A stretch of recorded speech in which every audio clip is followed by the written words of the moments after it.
Good morning! Ayan, dito ho naman tayo. Ayan ang lola niyong gala. Pasensya na kayo. Hindi ako nagbibihis ng maayos. Ito lang ang aking itsura. Ayan. Yan aking pinantulog. Yan din ang aking pang lakad-lakad dito. Ayan. Nandito ako ngayon sa bundok. Pero ayan.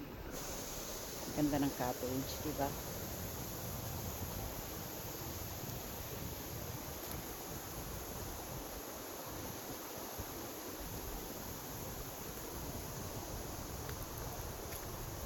Mahirap wala tayo nagka-camera sa akin. Wala. Pero okay lang.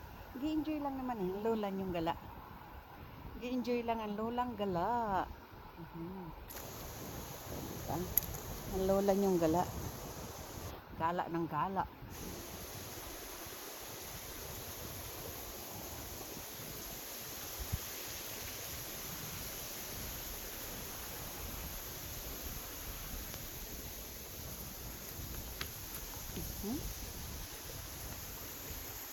Wala akong tripod. Ayan. Ayan, baka sa inyo gustong mag-donate ng tripod. O, diba? Ganda ng aking view. Kung tuwing gigising ka, ganito yung view mo, o, diba? How beautiful. Oh, beautiful. Ganda ng view. How beautiful.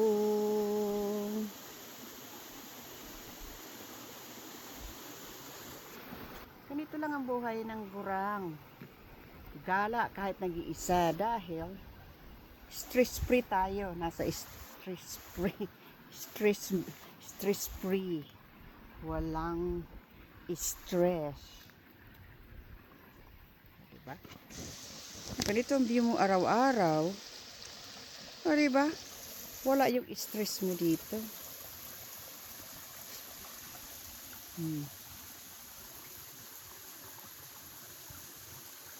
Ayan.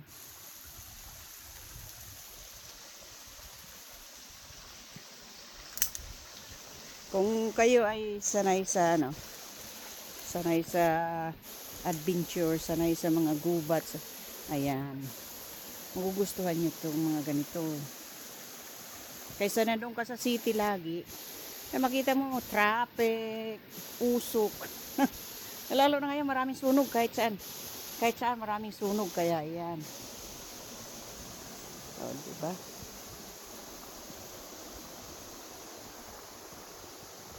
Sarap man lang ng buhay.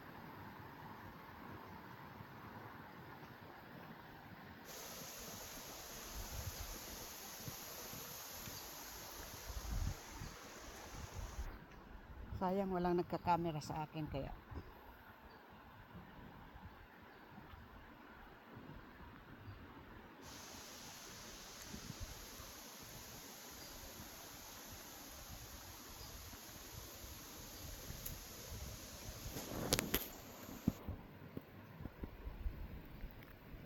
Ito lang ang buhay ng mahirap.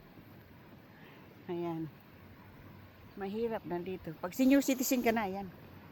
Hirap ka na dito kasi unless mayaman ka na senior citizen, pero kung average ka lang, mahirap ka lang, ay di mahirap na talaga abutin mo.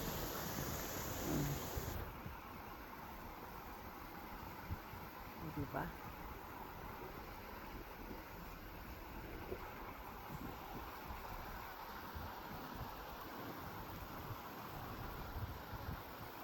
Ganda ng umaga. Umaga ngayon dito. Umaga.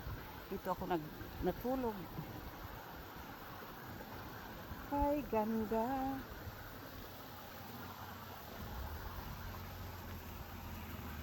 Sarap pakinggan yung mga ganyan. Sarap itulog. Walang ingay. Sana dito na lang ako makatira. Kaso di nga, wala naman tumira dito. Pwede ka lang mag-camping ng 3 nights. 3 nights a month. Kaya, dati 3 nights a week. So, every week, pwede kang pumunta dati dito. So, ngayon, marami ang pumupunta ng mga tao. Ginawa na nilang once a month para mapagbigyan naman yung ibang tao. Free lang kasi dito mag-camping. Free. Kaya dito ako lagi kasi free. Dahil sa mga ibang campingan ngayon, ang ibang campingan ngayon, mga bayad ka siguro sa gate. Tapos bayad ka sa, bukod doon sa entrance fee, bayad ka pa ng campsite mo every night. Siguro mayroon 65. Depends kung anong lugar yung pagkakampingan mo. Ay, kagandahan dito, it's free, libre. Ayan. Ayan, kung mga dito sa California, gusto niyo pumunta rito, pwede kayong pumunta dito, it's free. Ayan. Ganda kahit 103 degrees or 104 degrees. Malamig dito dahil maraming puno. Tapos may tubig pa. So, malamig yung tubig, hindi ka mauug na ang tawag doon. Heat stroke. Maraming ngayon daw, heat wave, ngayon. Mga triple digit sa ibang lugar. Kaya anyway, dito ako 3 nights, 4 days and 3 nights. Ayan. Ayan, quiet, ganda. Sana nga kung pwede nila ako araw-araw dito eh. Dito na lang ako titira.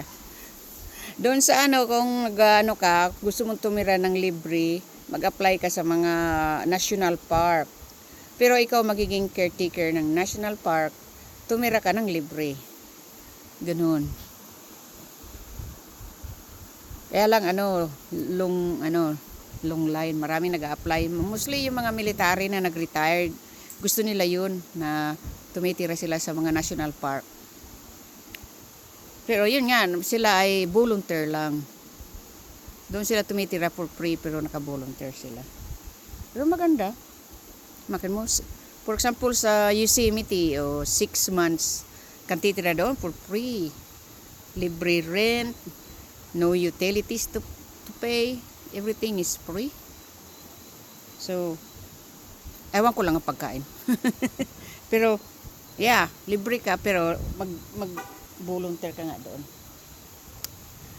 O sige, yun lang. See you to the next video. Bye. Thank you for watching.